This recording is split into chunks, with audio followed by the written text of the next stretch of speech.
Welcome to In the 661 Youth Voices for Kern. And joining me now is Lorena Lara with Faith in the Valley, Kern County. Yes. Thank you, Lorena, for joining us. Let's talk a little bit about DACA. It is a hot button issue. It has been in the news for the better part of last year and also this year, especially under the Trump administration. The Trump administration dismantling that program that was put together under Obama, President Obama. So where do you guys stand on the issue, and what is your activity work kind of surrounding our county in? Yeah, well, I think our work around DACA for Faith in the Valley began around 2013, even when President Obama was president, really calling on him to protect undocumented youth like myself. And so currently, definitely, like you mentioned, we're trying to, considering like that the program got taken away, we're trying to bring it back.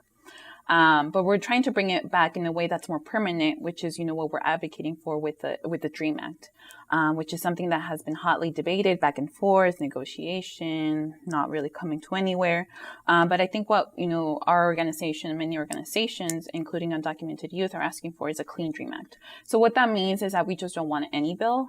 We obviously want a bill that protects undocumented youth, but that doesn't compromise with more funding for the wall. No more funding for immigration agents in our communities, and definitely no more funding for detention centers. So at the end of the day, we want a clean DREAM Act bill. So let me back the truck up a little bit more. I probably should have mentioned, because people who are watching this may not know what DACA is to begin with, which really is a program right under the Obama administration when it started that allowed basically people whose immigration status they're undocumented, who came into the country as kids illegally.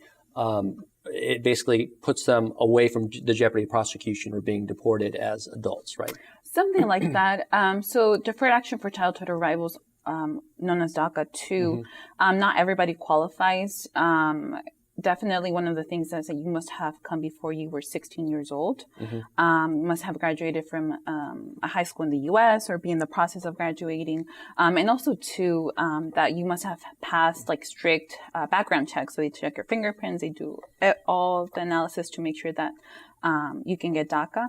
And so if you're able to get approved, you get a 2-year work permit. In California, it's a valid driver's license and a social security number. So for me, it has meant that ability to work legally in the U.S., also, like I mentioned, a driver's license. And part of it, too, is protection from deportation. Right. But it's not 100% protection, right? Ultimately, it just tells immigration that you're at lower risk of being deported because, I guess, verified you or something like that. What about, this is a really hot button issue, right? Because when you break it down on the political spectrum, those on the right say illegal is illegal, and not all the dreamers, because the narrative they say from the left is that the dreamers are great kids. They're all kids who are doing good things for the community. They're contributing. They're saying, well, not all dreamers are dreamers. And how do we create a system where we keep our laws intact, where we don't encourage people to break the law? And that's their position is, these are folks who have broken the law. How do we create a program that kind of incentivizes that, if you will? Yeah. What do you say to that? So we know that through various pollings, DACA is actually supported among liberals, quote unquote, progressive, conservative folks. So this is something that I think is a bipartisan issue too, not just something from the left. So I think ultimately, things like a DREAM Act, a clean DREAM Act bill, the way that we like to see it, it's a Band-Aid on like a gushing wound that although it protects and it's a good step forward, it is not the end all be all, right? That definitely we need to reform old immigration laws that don't make sense, that are illogical, so we can speed up the process for people that have had their petition since like the 50s or the 80s, right?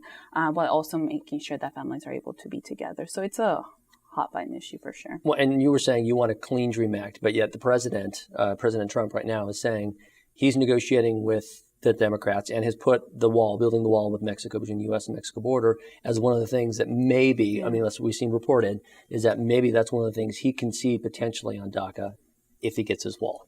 Yes. So your position is no on that?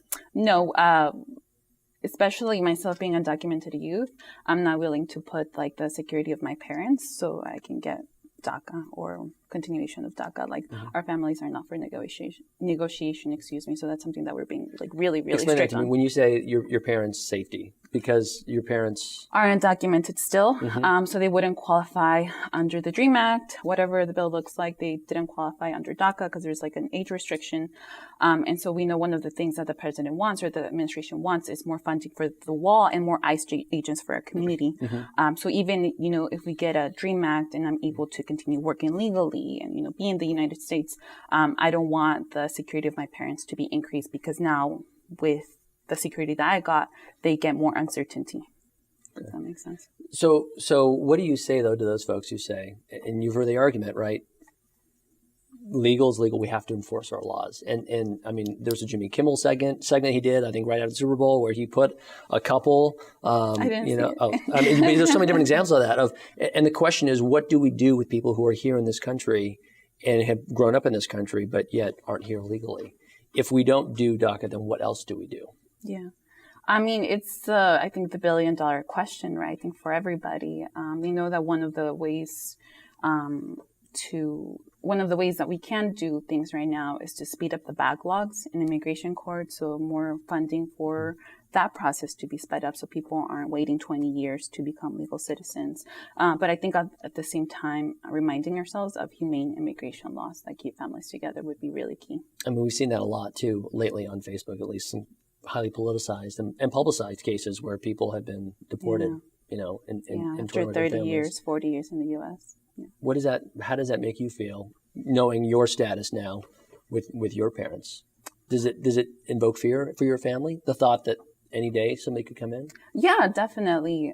We knew that with this new administration, and even under the old administration under Obama, ICE was really present in our communities. And so I think the fear has been more widespread now. And it's definitely something that I think not only my family fears, but many of the community members that we're in relationship with. And so you guys, just very briefly, are organizing some events in support of DACA. There's a vigil going on right now? Yes. We kicked off our 40-day vigil, I want to say last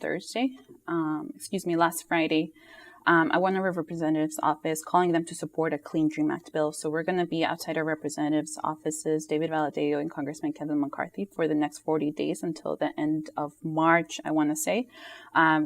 Sharing stories, highlighting why we need not only Clean DREAM Act bill, but humane immigration laws for our communities that keep families together. Well, it's a conversation that I think on both sides, it'd be great for people to come together and have. At the very least, we should be talking about Exactly. it. So, Lorena, thank you so much for joining. Thank you so much. I really appreciate it. And thank you for joining us for In the 661 Youth Voices for Currents.